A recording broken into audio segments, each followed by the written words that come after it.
बोलना है। अब हमें बोलना तो हम सबको आता है ना, हम कितना बोलते हैं अपने घरों के अंदर, अपनी मम्मी से कितनी बातें करते हैं, अपनी बहनों से कितनी बातें करते हैं, है ना, और क्या कहते हैं अपने रिश्तेदार से कितनी बातें बनाते हैं, अरे इसने ऐसा कर दिया, उसने ऐसा कर दिया, इसने ऐसा कर दिया। लेकिन परमेश्वर का वचन बोलने के विषय में क्या कहता है, आज हम यही सीखेंगे। परमेश्वर ने हमें जुबान दी है, ठीक है, परमेश्वर चाहता है जुबान से हम अच्छी बातों को बोले और अच्छी ही चीजों को बोले जो हमारे जीवन में अच्छे फलों को लेकर आए। तो जो हमारे शब्द होते हैं ना, वो डिसाइड करते हैं कि हमारा जीवन किस ओर जाएगा, या हमारे जीवन में क्या होगा, या हमारा जीवन आगे कैसा हो सकता है, या आपका बच्चों का जीवन कैसा हो सकता है। आज हम ये देखेंगे विश्वास से बोलना, या हम आज ये बोल सकते हैं, ये समझ सकते हैं कि आज का संदेश का विषय है कि जो आप बोलते हैं ना उनके अंदर सामर्थ्य होती है। जब आप जो बोलते हैं ना वो होता है। आप भी मान लो कि जो आपने कह दिया ना वो हो जाएगा, और जब आप इसे मानना शुरू करते हो ना तो ये होने लगता है।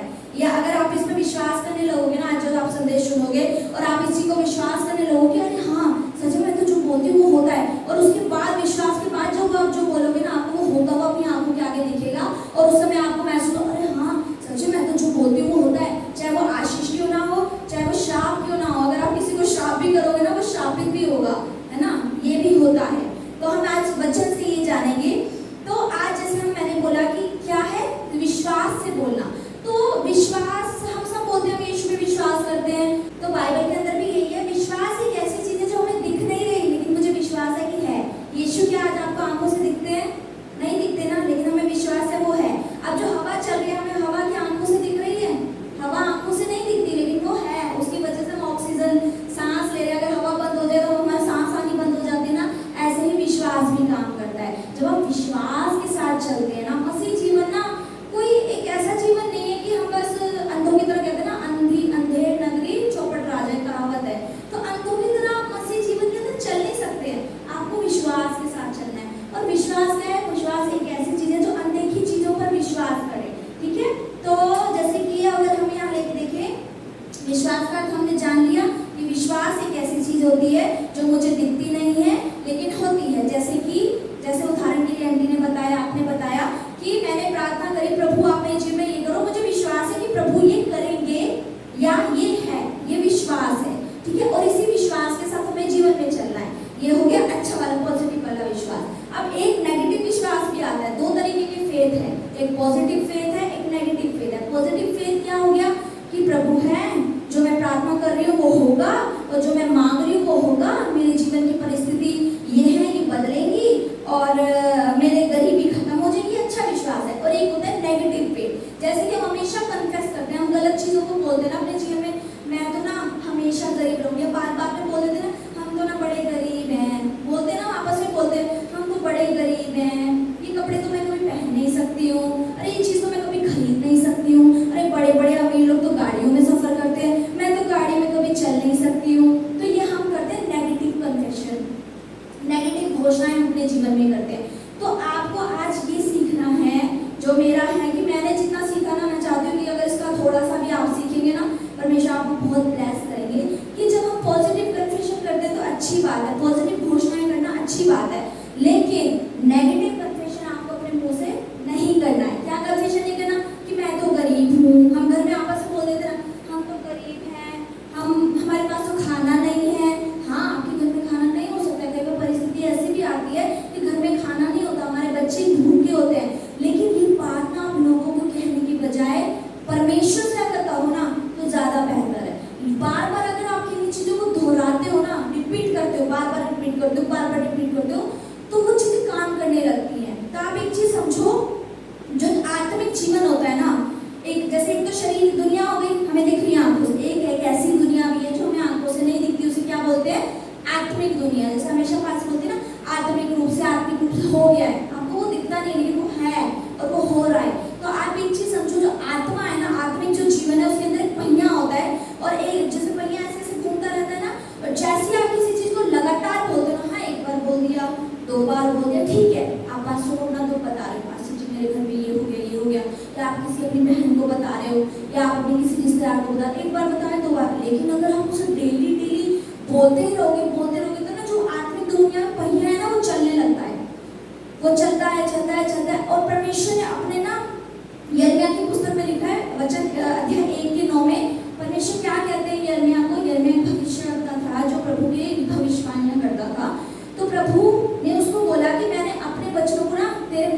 डाल दिया है।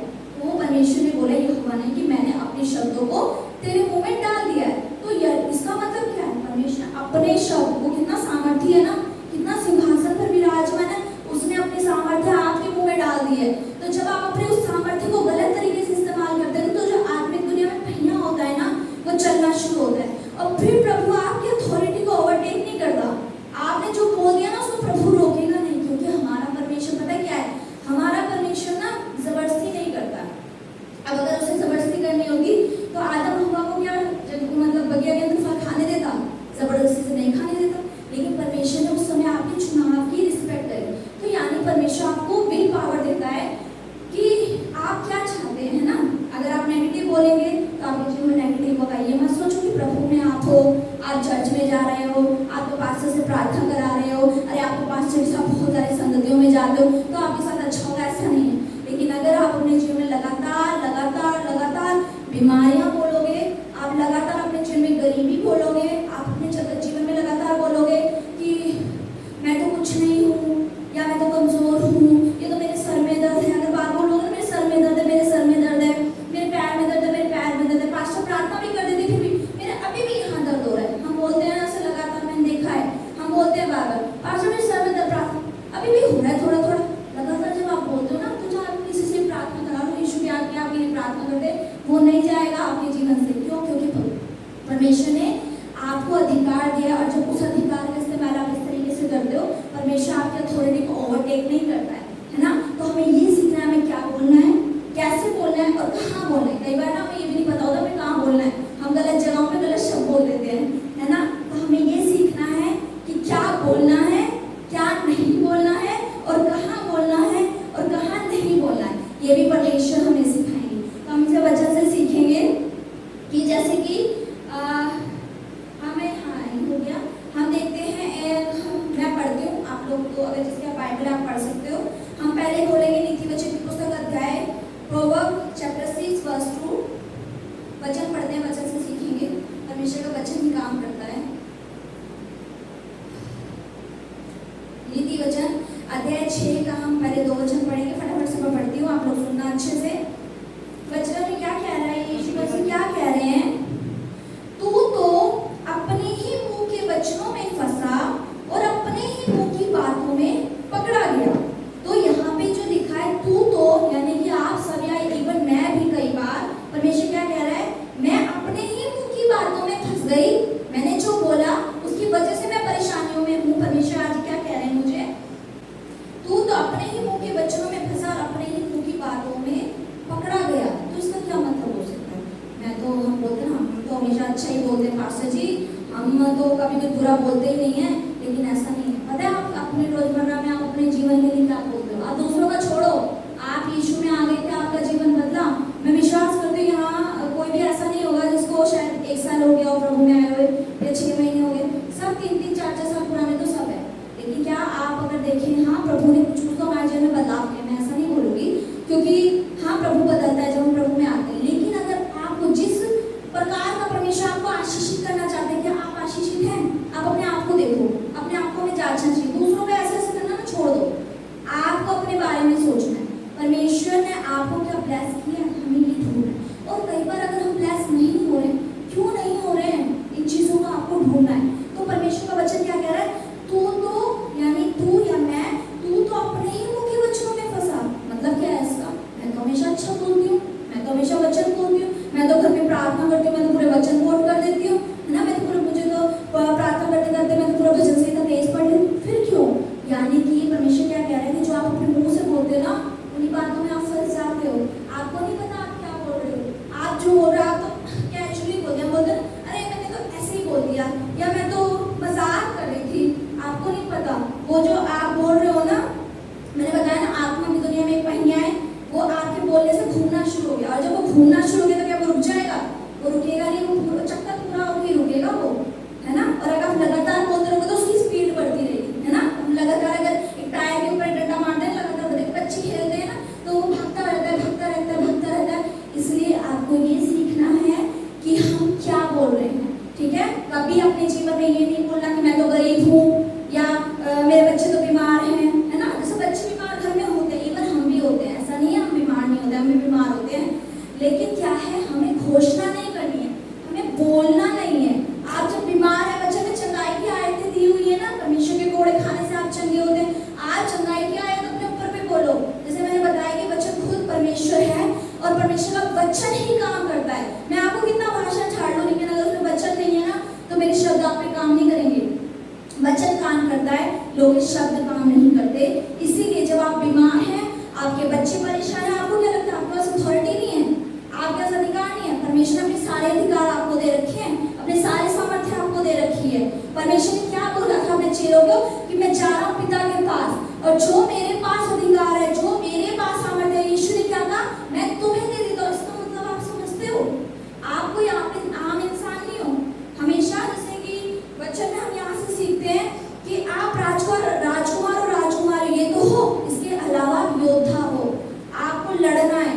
आप कैसे ही मतलब शैतान तो तालियां बजा रहा है कि अरे मैं तो चाहता ही नहीं बेचारी ऐसी पड़ी रहे, वो आपके जनों को भला नहीं चाहता, तो आप उसको क्या जीतने दोगे? उसको जीतने नहीं देना। एक होता है ना आस पड़ोस में लड़ाई हो जाती है किसी आंटी से, तो चाहे हम गलत भी हो, हम लड़ते रहते अपने आप को सही साबित करते हैं। तो यहाँ तो हम सही जगह पर खड़े हैं। हम गलत होने के बाद जब अपने मोहल्ले में लड़ते हैं और उन्हें जीतने नहीं देते, तो आप तो सही जगह खड़े हो। आप शैतान से लड़ते क्यों नहीं हो? आप उसे जीतने क्यों दे रहे हो अपने जीवन में? शैतान शब्दों से काम करता है। वो चाहता है कि आपके मुंह से शब्द निकले और वो उन शब्दों का इस्तेमाल करे। तो आपको उसको जीतने नहीं देना, आपको उसको पटक के मारना है। और आप उसको कैसे मार सकते हो? वचन के द्वारा। जब यीशु की परीक्षा हुई थी ना, यीशु मसीह ने उपवास किया 40 दिन, और यीशु ने कैसे शैतान से लड़ाई की? क्या उसने हाथ पिटाई हुई मुक्के मारे? नहीं मारे ना। कैसे? वचन से। आप शैतान से वचन से लड़ सकते हो, आप शैतान से और किसी तरीके से नहीं लड़ सकते हो। और आपको शैतान से लड़ने के लिए क्या करना है? वचन में बहुत मजबूत होना पड़ेगा। आप ये मत सोचो कि मुझे नहीं पढ़ना आता। हाँ, मैं समझती हूँ आपको नहीं पढ़ना आता, लेकिन ना पढ़ना कोई बहाना नहीं है। आप वचन ये नहीं कह सकते कि सिस्टर मुझे तो ना पढ़ना नहीं आता, मुझे तो बाइबल पढ़नी नहीं आती। आपके फोन है, आप एक घंटा यूट्यूब वीडियोस चलाते हो, आपके बच्चे में आप ऑडियो बाइबल डाउनलोड करो। ऑडियो बाइबल में क्या होता है, हम उसे पढ़ते नहीं है लेकिन बच्चे सुनते हैं, और सुनते सुनते मैंने देखा है बहुत लोग पढ़ना लिखना नहीं जानते, लेकिन सुनते सुनते उन्हें भजन से इतना याद होते हैं। हमें याद नहीं है, उन्हें याद है। तो आपकी विल पावर के ऊपर डिपेंड करता है, यानी आपकी इच्छा शक्ति के ऊपर डिपेंड करता है कि आप सीखना चाहते हो। तो अगर आप परमेश्वर ने अपनी सारी सुख समृद्धि आपको दे दी है, वचन कहता है, वचन में तो ये लिखा ना, यही पढ़ते हैं ना। परमेश्वर कहता है कि यहोवा मेरा चरण, मुझे कुछ हड्डी नहीं होगी। लेकिन आज में मैं क्यों हड्डी में हूँ? क्योंकि मैं उस अथॉरिटी का इस्तेमाल नहीं कर रही हूँ। मैं उस सुख समृद्धि में क्यों नहीं चल पा रही हूँ? क्योंकि मैं उस अथॉरिटी का इस्तेमाल नहीं कर रही। प्रभु ने तो बच्चों में सब कह दिया, लेकिन हो क्यों नहीं रहा है मेरे साथ? पता है आपको क्यों? क्योंकि मेरी गलती है, प्रभु की नहीं है। प्रभु ने तो सब दे दिया है, मुझे इस्तेमाल करना नहीं आता। मुझे नहीं पता कि जो बच्चों में लिखा है उसे अपने जीवन में मैं कैसे लेकर आऊँ, है ना? तो हम यही चीज देखेंगे। एक छोटी सी स्टोरी से मैं चाहती हूँ कि आप सीखो। हम खोलेंगे मरकुस, छोटी सी कहानी यीशु के बारे में। हम देखेंगे यीशु ने क्या किया और यीशु क्या चाहते हैं कि हम उसी तरीके से अपने जीवन में क्या करें। मरकुस की पुस्तक book of Mark chapter 11 verse 20 to 24। मरकुस की पुस्तक अध्याय 11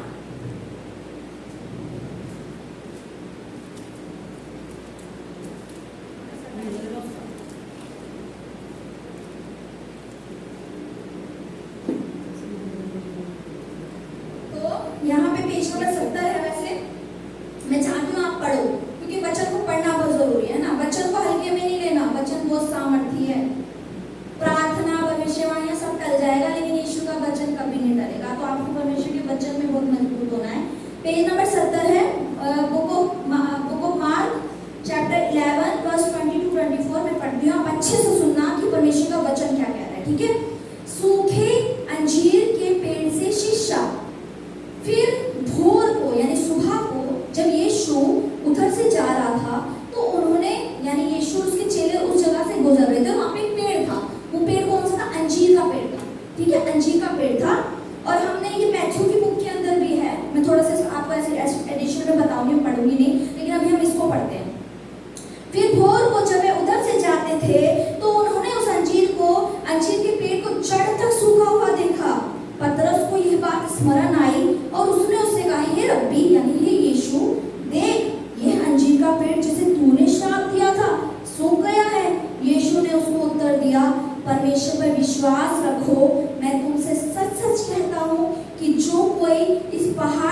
कहे तू उखड़ जा और समुद्र में जा पड़, और उस अपने मन में संदेह ना करे, वरन प्रतिज्ञा करे कि जो कहता हूँ वह हो जाएगा, तो उसके लिए वही होगा। आमीन। तो यहाँ हमने क्या देखा, जैसे कि अभी हमने वचन 20, 21, 22 जो पढ़ा कि यीशु मसीह, ये ना लूक के अंदर भी अच्छा डिटेल में लिखा है। मैं आपको बता दूं, मैंने पढ़ा था, हम पढ़ेंगे नहीं अभी, है ना, वो टाइम ज्यादा लेगा। लूका की पुस्तक के अंदर भी है, उसमें ज्यादा डिटेल में लिखा है, ज्यादा डीपली लिखा है। उसमें क्या होता है कि यीशु मसीह बेतनिया से, जब यीशु मसीह ने, हम देखा ना, यीशु मसीह यरूशलेम के मंदिर में जाते हैं, यीशु मसीह देखते हैं मंदिर में व्यापार चल रहा है ना, ये कहानी सब जानते हैं। यीशु ने सारी चिड़ियों को उड़ा दिया, तोड़ फोड़ कर दी, है ना, ये कहानी शायद आपको सबको पता होगी। उसके बाद क्या था, यीशु मसीह बेतनिया से एक रास्ते में आ रहे थे। यीशु मसीह ने वहां प्रचार किया, उन्हें उनके चेलों को बहुत भूख लगी। अब यीशु मसीह पेड़ के पास गए। कौन सा पेड़ था वो? अंजीर का पेड़ था, या एक जगह और लिखा है कि वो शहतूत का पेड़ था, लेकिन हम ये मानते हैं कि वो अंजीर का पेड़ था। ठीक है, वो अंजीर का पेड़ था। और यीशु मसीह को भूख लगी, तो उन्होंने सोचा कि अभी तो शायद भूख लग रही है, पेड़ से फल तोड़ लेता हूँ, खा लेता हूँ। तो यीशु मसीह जब उस पेड़ के पास गए तो देखा, अरे बाहर से तो एक पेड़ बड़ा सुंदर है, बड़े हरे हरे पत्ते हैं, है ना, लेकिन उसमें फल नहीं थे। तो यीशु ने क्या किया, उस पेड़ को शाप दिया, है ना, बोला कि अब से, यीशु ने बोला कि अब से तेरे में कभी फल नहीं आएगा। और ये कहानी है, इसके बाद की कहानी हमने यहाँ से पूरा देखा कि भोर को जब उधर से जाते थे तो उन्होंने उस अंजीर को, पेड़ को, चेहरे थे जो, उन्होंने क्या देखा कि जिस पेड़ को यीशु ने कहा था ना कि अब से तेरे में फल नहीं आएंगे, वो सूख गया, वो जड़ तक सूख गया। वो सिर्फ सूखा नहीं, वो पेड़ की, पता है रूट्स कितनी मोटी होती है, आपने देखा ना, बरगद का पेड़ होता है, जमीन में यहाँ तक, मान लो आप अगर बरगद का पेड़ है तो यहाँ तक फैला होगा पूरे एरिया में। तो परमेश्वर यीशु ने जब उसको श्राप दिया ना, तो वो जड़ तक सूख गया। या आपके जीवन में जो गरीबी के पहाड़ है ना, जो गरीबी के पेड़ हैं, जो श्रापों के पेड़ है, पेड़, पता है, आप एक बताओ पौधा क्या होता है? पौधा तो ये होता है ना कि मैंने कुछ लगाया, 15 दिन, 20 दिन, 1 महीना, 2 महीना, पौधा होता है, उसकी जड़ें कच्ची होती हैं, आप पौधे को इतनी आसानी से उखाड़ सकते हो। लेकिन जो पेड़ होता है ना, जो पुराना पेड़ होता है, क्या आप उसको इतनी आसानी से उखाड़ सकते हो? जैसे मैंने बताया कि बरगद का पेड़ देखो, अगर होगा उसकी जड़ें ना पूरे एरिया में फैली होंगी, आप उसको उखाड़ नहीं सकते। कोई उखाड़ सकता है? काट सकते हैं ना, देखते ना, काट देते, पर जड़ें अंदर होगी ना, जमीन के अंदर, मिट्टी के अंदर गहरी गहरी। तो यहाँ यीशु हमें क्या शिक्षा देते हैं? लूका की पुस्तक में लिखा हुआ है, यीशु क्या कहते हैं जब यीशु पतरस जिस तरीके से बोलता है ना कि यीशु देख, जिस पेड़ को तूने श्राप दिया था तो सूख गया, तो यीशु क्या बोलते हैं? विश्वास रख और तू भी ऐसा ही कर। तो अरे यीशु क्या चाहते हैं हमसे? हम क्या करें? हम कौन से पेड़ को श्राप दें? आपको पता है आपके जीवन में बहुत सारे शैतानी पेड़ है, आपके जीवन में गरीबी, ऐसा होता है ना, मेरे दादा गरीब थे, मेरे परदादा गरीब थे, है ना, और होता है ना, हमारे जनरेशन में हम गरीबी देखते आ रहे हैं, या हम देखते हैं अरे मेरे ना ताऊ की डेथ हो गई थी कैंसर से, उसके बाद उनकी मौत भी कैंसर से हो गई, अब मेरी मम्मी भी कैंसर से गुजर गई, और अब ना कैंसर होता है हमारी पीढ़ियों में, तो ना अब मुझे विश्वास है मेरे बच्चों में भी होगा। ये पेड़ है, ये शैतानी पेड़ है। कहते हैं ना, हम दुखी थे, देखो मैंने एक कहानी और सुनी है, तो ज़्यादा मैंने अपनी आंखों से इवन देखा है कि हमारी, जैसे लोग कहते हैं अरे हमारी ना जनरेशन में ना शादियाँ ज़्यादा चलती नहीं है ना, किसी का तलाक हो गया था, मेरी फूफो थी, ताई की बेटी, उसके बाद ना किसी की लड़कियों की ज़्यादा शादी चलती नहीं है ना, ये छोड़ के चली जाती हैं या दूसरी शादी होती है। ये पेड़ है, शैतानी पेड़ है। प्रभु आज हमें क्या सिखाना चाहते हैं? जो पेड़ यीशु ने आपके जीवन में नहीं लगाया है, जो पेड़ शैतान ने आपके जीवन में लगाया, आप उन्हें श्राप दो। आप जो हम कहते हैं ना, पास्टर जी हमारे ऊपर काला जादू हो गया है, हाँ, परमेश्वर ने पास्टर हमें दिया है, पास्टर हमें दिया अगुवाई करने के लिए, ताकि वो हमें वचन की शिक्षा दे सही मायने में। जैसे कि हम खुद से बाइबल पढ़ते हैं, समझ तो आता नहीं है, लेकिन जब यहाँ पे प्रचार होता है तो हमें वचन समझ आते हैं सही से ना, कि अच्छा इसका ये मतलब है। तो जो चीज़ें आपको पसंद नहीं है ना, या जो चीज़ें आपको दिख रहा है, अपनी आंखें ना, समय ऐसा आ गया है हमें अपनी आंखें खोलनी है, अंधों की तरह जीवन नहीं जीना है। जब तक अपने ऊपर बात थी ठीक थी, आज आप दुखी होकर आज आप नहीं लड़ोगे ना, पता है आपके बच्चे भी आपकी तरह दुखी होंगे। आप चाहते हो जो आपके साथ हो आपकी बेटी के साथ हो, आप चाहते हो कि जो आपने दुख झेले आपके बच्चों के बच्चे भी वो दुख झेले, ऐसी गरीबी में बेचारे। तो इस समय आपको लड़ना पड़ेगा और उनको सुखाना पड़ेगा, उन पेड़ों को क्या करना है? उखाड़ देना है। ऐसा जीवन नहीं जीना, चर्च आ रहे हैं, प्रार्थना करा रहे हैं, हमेशा की कहानी है,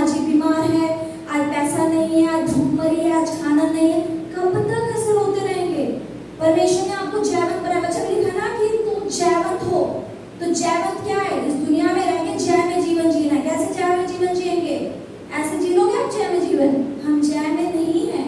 हम क्यों नहीं हैं? क्योंकि हम अपने अधिकारों का इस्तेमाल नहीं कर रहे हैं। आपको अपने अधिकारों का इस्तेमाल करना है, परमेश्वर के वचन को बोलना है। शैतान से किससे डरता है?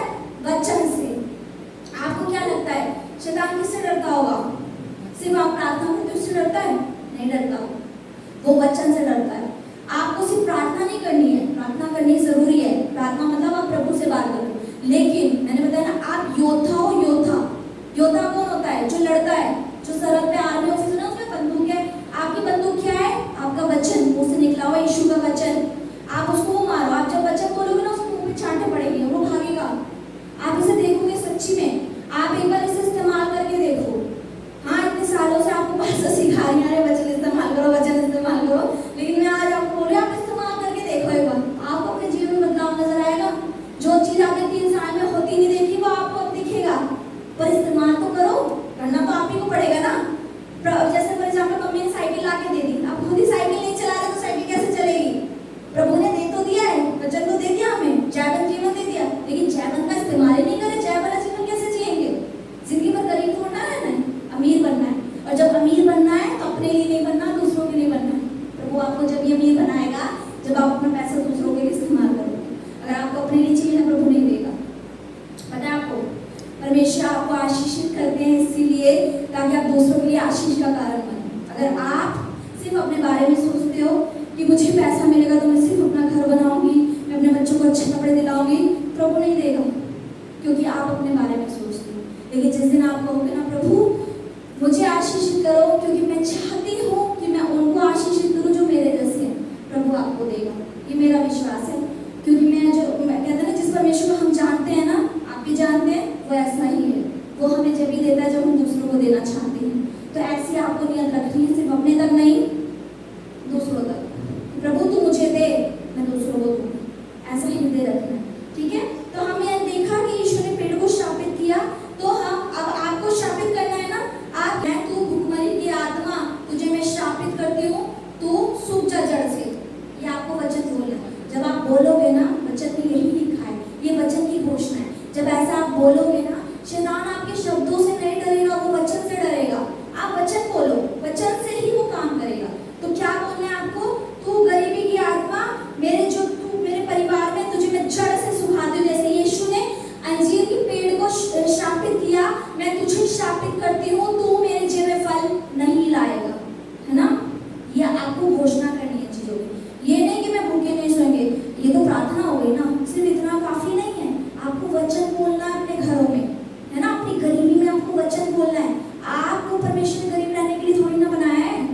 हाँ, हम गरीब पैदा हो गए, लेकिन हम गरीब मरेंगे तो ये हमारी गलती है। हम गरीब पैदा हुए, वो हमारी गलती नहीं थी, लेकिन हमें गरीब बनना नहीं है, हमें आशीषित बनना है। पता है हम किसकी संतान है? हम एक ऐसे परमेश्वर की संतान है जिसके हाथों में आशीषें भरी हुई हैं, और उसको वचन कहता है कि उसने दे दी है। फिर भी क्यों नहीं है हमारे पास? हमारी गलतियों की वजह से नहीं। ठीक है, हम आगे के वचन देखेंगे। यहाँ लिखा है 22वें वचन में, यीशु ने उसको उत्तर दिया, यानी पतरस को उत्तर दिया, परमेश्वर पे विश्वास रखो। और जब आप अपने उन चीजों को श्रापित करो ना, तो आपको विश्वास रखना कि हो गया। मतलब लिखा मान लो ना, मान लो हो चुका है। यही तो अंधा विश्वास है, मान लो हो चुका है। और यहाँ क्या लिखा है 23वें वचन में, मैं तुमसे, यीशु कह रहे हैं, मैं तुमसे सच सच कहता हूँ कि जो कोई उस पहाड़ से कहे तू उखड़ जा और समुद्र में जा पड़, और अपने मन में संदेह ना करे, वरन प्रतिज्ञा करे कि जो मैं कहता हूँ वह हो जाएगा, तो उसके लिए वही होगा। तो परमेश्वर यहाँ क्या कह रहे हैं? परमेश्वर कह रहे हैं, क्या आपने कभी देखा है, संभव है कि पहाड़ को आप बोल रहे हैं और वो उखड़ के समुद्र में लग जाए? कभी सुनी है ऐसी कहानी? नहीं सुनी हमने, सिर्फ हमने वचन में पढ़ा है, और ये वचन में सिर्फ लिखा हुआ है, और हमने सच में कहीं नहीं देखा कि किसी ने भी विश्वास से वचन में लिखा कि तेरा विश्वास अगर राई के दाने, दूसरी बुक्स में देखे 400 समाचारों में परमेश्वर कहते हैं कि अगर तेरे पास राई के दाने के बराबर भी विश्वास हो, और तू कहे इस पहाड़ से कि तू उखड़ और तू समुद्र में जा पड़, तो वो हो जाएगा। तो इसका मतलब ये भी अलग ट्रांसलेशन में ये भी कहा जाता है कि अगर राई के दाने के बराबर भी विश्वास नहीं है ना। लेकिन यहाँ परमेश्वर कह रहे हैं कि तू विश्वास से अगर इस पहाड़ से कहे कि समुद्र में जा पड़े तो पड़ जाते हैं। हम परमेश्वर में किसी पिलर की बात नहीं कर रहे हैं, किसी असली पहाड़ की बात नहीं बात कर रहे हैं। कुछ हमारे जिन पहाड़ होते हैं जो हमें बहुत बड़े लगते हैं कि हम इन दुखों से तो कभी मैं बाहर आ ही नहीं सकती हूँ, इस गरीबी से तो मैं कभी बाहर आ ही नहीं सकती हूँ, इस कर्ज से तो मैं कभी बाहर आ ही नहीं सकती हूँ। हमें लगता है यही हमारे जीवन के पहाड़ हैं। मेरे बच्चे तो, मेरा बेटा तो कभी शराब छोड़ ही नहीं पाएगा। हमें आंखों से दिख रहा होता है ना, ये चीज तो कभी हो ही नहीं सकती। कैसे संभव है इतनी बड़ी चीज मेरे जीवन में हो जाए? ये आपके जीवन के पहाड़ है, आपकी बीमारियां आपके जीवन के पहाड़ है ना। कुछ बीमारियां ऐसी चीज होती है जिनका कोई इलाज नहीं होता, या कुछ बीमारियां ऐसा होती है कि आपका पैसा नहीं है इतना कि आप इलाज करा लो। गवर्नमेंट हॉस्पिटल में भी जाओगे तो बहुत पैसा लगेगा, तो वो आपके जीवन के पहाड़ है। तो परमेश्वर हाँ आज हमें क्या कह रहे हैं कि अगर जो कोई इस पहाड़ से कहे तू उखड़ जा और तू समुद्र में जा पड़ और अपने मन में संदेह ना करे, यानी जब ये आप बोले ना तो आपको मन में शक नहीं होना चाहिए ये होगा या नहीं होगा। कई बार ना हम प्रार्थना करते हैं हम दिन भर में, मैं भी इवन बहुत प्रार्थना करते हैं, लेकिन मेरे मन में कई बार डाउट आता है ये होगा या नहीं होगा। ये होता है प्रार्थना करने के बाद भी खुद भी एफर्ट्स लगाते हैं कि मेरे को करना है। क्यों? वचन तो कह रहे हैं संदेह नहीं करना, संदेह मतलब शक नहीं करना कि होगा नहीं होगा। ये आपके अंदर ऐसा विश्वास होना चाहिए होगा, मतलब आपके अंदर ये विश्वास होना चाहिए जो मैंने बोला है ना ये टल नहीं सकता। क्यों? क्योंकि मैंने फालतू की बात नहीं बोली है, मैंने वचन बोला है, वचन कभी नहीं टल सकता। आपको वचन की इंपॉर्टेंस को समझना है कि जो आपने वचन बोला है ना वो वचन टल नहीं सकता है। वचन में लिखा है भविष्यवाणी एक दिन खत्म हो जाएगी, पास्टर के सरों पे हाथ रखना खत्म हो जाएगा, आप आओ अच्छी बात है, पास्टर से प्रार्थना अच्छी बात है, लेकिन मेरा ये कहना है कि आप इन बातों से ज्यादा महत्व इस किताब को दो, इसमें जो लिखा है ना इसको दो, क्योंकि ये सबसे बड़ा है। वो भी कैसे करती हैं? इससे करती हैं, उनके पास कुछ चमत्कार थोड़ी ना है, वो आप ही की तरह है, आप ही की तरह दुनिया में आए हैं, लेकिन वो कैसे करती? इससे करती हैं। आपको खुद से लड़ना है, अपनी गरीबी से आपको लड़ना है, भाई आप भी निकलोगे उससे। और अगर मैंने अपने जीवन में प्रश्न गवाई है मेरी, ठीक है, लेकिन अगर आप इसे इस्तेमाल करोगे सच में आप इन चीजों से निकलोगे। अगर आपके ऊपर कर्ज है, लोन है, आप उन कर्ज को, मैं बता सकती हूँ, अगर जैसे आपको लिखना आता है, जिसका पैसा देना ना एक कागज पे लिख लो, ठीक है, इसका पैसा देना है, इसका पैसा देना है, इसका पैसा देना है। या फिर आपको अपने जीवन में कुछ चाहिए, मेरा पति शराब छोड़ दे, मेरे बच्चे ऐसे हो जाएं और मेरा घर बन जाए, मेरा ये हो जाना चाहिए, उसे आप लिखो, ठीक है। ये मैं आपको कंक्लूजन बता रही हूँ कि किस तरीके से आप इन चीज़ों से बाहर आ सकते हो। और फिर क्या करना है? प्रार्थना करके उस पेपर को सामने रखना है। वचन में क्या लिखा है? तू अगर इस पहाड़ से कहे तो उखड़ और समुद्र में जा पड़ और मन में संदेह ना करे, वरन प्रतिदिन यानी मान ले कि हो गया तो वो हो जाएगा। यीशु कह रहे हैं भाई विश्वास करो, परमेश्वर कह रहे हैं विश्वास करो, विश्वास करो। और आगे हम सुसमाचार में पढ़ते परमेश्वर कहते हैं तुम आज पर विश्वास ही रखते हो, हमारे अंदर विश्वास की कमी है। परमेश्वर कहते हैं कई बार हमारे अंदर विश्वास की कमी है, हम प्रार्थना करते हैं, प्रभु से कहते हैं, फिर भी हम क्या कहते हैं? नहीं होगा, इतनी बड़ी चीज है कैसे देगा प्रभु? तो नहीं देगा ना, मैं तो इस लायक नहीं हूँ। अब फॉर एग्जाम्पल मैं मांगने लगूँ अपने लिए, मेरे पास साइकिल भी नहीं है, उदाहरण के लिए मेरे पास अपनी साइकिल भी नहीं है, मेरी स्कूटी भी पति की है, और मैं प्रभु से कहूँ प्रभु मुझे ना भारत की सबसे महंगी गाड़ी चाहिए, तो अंदर से मैं प्रार्थना तो करूँगी, लेकिन अंदर से होगा कहाँ देगा प्रभु? मुझे तो गाड़ी चलानी भी नहीं आती, अंदर से आता ना मुझे तो गाड़ी चलानी भी नहीं आती, प्रभु कहाँ देगा? आगे में संदेह है इसीलिए नहीं दे रहा। जिस दिन आपका वो संदेह, आपका डाउट निकल जाएगा ना, उस दिन प्रभु दे भी देगा। पता है कई बार ऐसा है हमारे जीवन में जो हो रहा होता है ना, प्रभु की गलती नहीं है, शैतान की भी गलती नहीं है, हमारे जीवन शैतान को बोलते हैं हमारी गलतियां हैं। आपको अपनी गलतियों को पहचानना है, और ऐसा नहीं है कि गलतियां पहचान ली तो मैं तो ऐसी ही हूँ, मेरे से तो हो ही जाता है, मैं तो बोल ही देती हूँ, ऐसा नहीं है। आपको बदलना है, आपको हर दिन बदलना है। आपको क्या लगता है एक दिन हो गया बाबा खत्म? आपको हर दिन बदलना पड़ेगा भाई, आपको हर दिन चेंज होना पड़ेगा। तो आप जितना प्रभु में चलते रहो ना, आपको नई नई चीजें दिखेंगी। पीछे जो परेशानियां मेरे अंदर थी वो अब नहीं है, अब नहीं है, 2 साल बाद नहीं नजर आएंगी मुझे। हर दिन आपको अपने अंदर बदलते रहना है और परमेश्वर में मजबूत होना है। ऐसा जीवन नहीं जीना रोते रहे, शैतान भी चाहता है रोती रहे, रोना नहीं है, लड़ना है उससे, लड़ना है उसको, बहुत पीटना है, वचनों से पीटना है ना उसको, ऐसे नहीं पीट सकते आप। सिर्फ प्रार्थना करना काफी नहीं है, वचन को पढ़ना और वचन की घोषणा करना बहुत जरूरी है।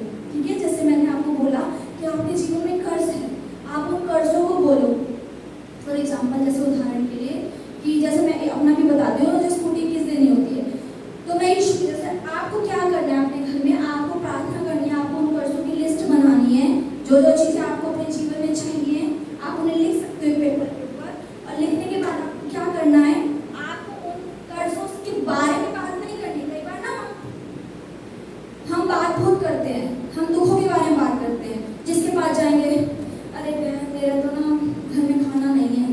दूसरे के पास गए, मेरे पास तो ना घर में खाना नहीं है।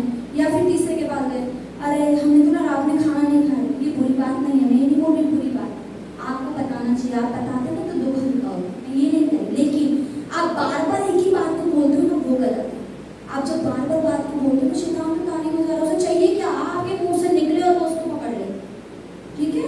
तो उस समय आपको अपने कर्जों के बारे में बात नहीं करनी, कर्जों से बात करनी है, ठीक है। फॉर एग्जाम्पल मैं इस पेन के बारे में बात नहीं करूंगी, ये पेन ऐसा है, ये पेन ऐसा है, ये पेन ऐसा है। मुझे पेन से बात करनी, पेन तू उठ और निकल, ठीक है।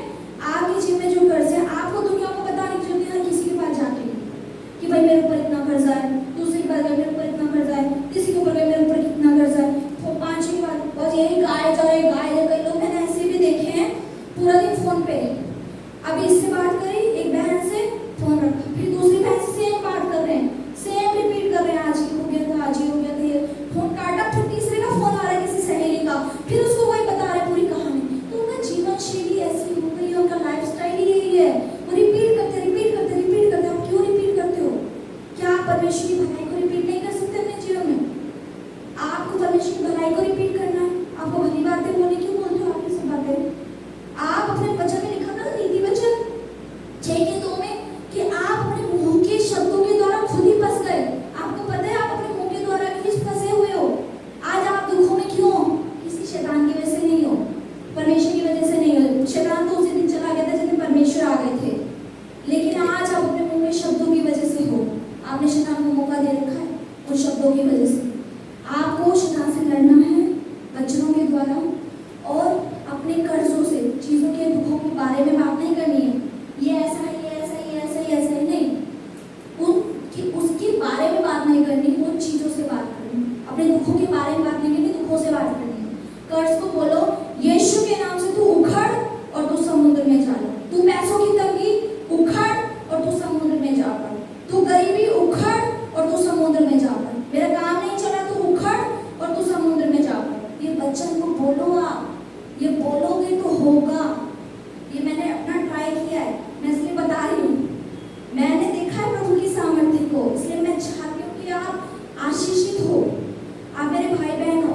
मैं नहीं चाहती कि हम हमेशा ऐसे रहें ऐसे, क्योंकि आप अपनी अथॉरिटी यूज नहीं कर रहे हो। आपको बोलना है, उन कर्जों को आप बोलो, तू कर्ज की आत्मा उखड़ और तू समुद्र में जा पड़, वो जाएगा। और ये कोई ऐसा नहीं एक दिन बोला, 2 दिन बोला, 3 दिन बोला, सिस्टर ये तो हुआ ही नहीं। एक दिन 2 दिन में कुछ नहीं होता, आपको डेली बोलना है, आपको डेली घोषणा करनी पड़ेगी। परमेश्वर ने भी जब उत्पत्ति में दुनिया की रचना करी तो उसमें भी परमेश्वर ने 10 बार बोला था रोशनी हो, ये हो, वो। और आप सोचते हैं आपके 1 बार 2 बार बोलने में हो जाएगा? नहीं होगा। आपको हर दिन बोलना है, हर दिन बोलना है, और आप इसे होता देखोगे। मैं 1 हफ्ते का टाइम दे रही हूँ। अगर आप डेली सुबह शाम ये बोलो ना, तू मेरी गरीबी उखड़ और समुद्र में जा पड़। तू मेरा पति शराब पीता है, तू शराब की आत्मा उखड़ और समुद्र में जा पड़। मैं तुझे यीशु के नाम से कहती हूँ, वो ना निकल जाए तो आप देखना। ये परमेश्वर की सामर्थ्य है। मैं नहीं बोल रही, ये नहीं कि मैं बोल रही इसलिए होगा। मैंने परमेश्वर की सामर्थ्य को देखा, मैं जानती हूँ ये होगा, इसलिए मैं आपको बोला आप ट्राई करके देखो, आप ट्राई करके देखो। परमेश्वर लिखा है ना, चक्के तो देखो मैं कितना भला हूँ, चखो तो सही। चखना भाई, परमेश्वर ने आगे डिश रख दी, लेकिन अगर उठा के मुंह में मैं नहीं डालूंगी तो कैसे होगा? आप ट्राई तो करो, ठीक है। आपके बच्चे बीमार हैं, हाँ प्रार्थना कराओ, प्रार्थना बहुत जरूरी, लेकिन आप खुद से लड़ो। तू मेरे बच्चों की बीमारी उखड़ और समुद्र में जा पड़, होगा? क्यों नहीं होगा? परमेश्वर का वचन क्या होता है? मैंने सारे अधिकार सामर्थ्य तुझे दे दिए। यिर्मयाह 21:9 में लिखा है मैंने अपने वचन तेरे मुंह में डाल दिए। तो क्यों नहीं होगा? होगा। आपको ये करना है, ठीक है। और जब आप ऐसा करेंगे आप एक जैवन जीवन जिएंगे, ठीक है। तो परमेश्वर आपको आशीषित करना चाहता है। तो हमें मूर्खों की तरह नहीं चलना, हमें ऐसा जीवन नहीं जीना कि अंधेरे नगरी चौपट राजा अंधों की तरह चले जा रहे 20 साल हो गए, अभी तक बदलाव ही नहीं है जीवन में। ऐसा मसीह होने का क्या फायदा? हमारा जीवन ट्रांसफॉर्म ही नहीं हुआ। हाँ, हम अंदर से बदल